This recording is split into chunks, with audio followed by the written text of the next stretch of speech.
এই লাজুর এলাকায় একটি জায়গাতে বিয়েবাড়ির পাশে একটি নর্দমার মধ্যে আমরা আম খুঁজেছি যে অস্ত্র এখানে আছে বলে আমাদের কাছে একটি ইন্টেলিজেন্স তথ্য ছিল।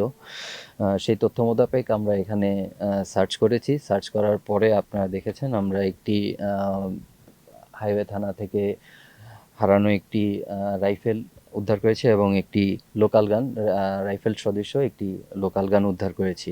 সবাই চেষ্টা করছি যাতে আ অতি দ্রুততার মধ্যে যত হারানো অস্ত্র রয়েছে সেগুলো আমরা রিকভার করতে পারি এবং আ সামনে আপনারা জানেন যে আম নির্বাচন রয়েছে সেটি যাতে সুষ্ঠুভাবে হয় সে কল্পে আমরা সংকল্পবদ্ধ রয়েছি। গাড়ি তো বহুত দূর চলে আমরা পিছনে নামি ইয়াসিন ভাই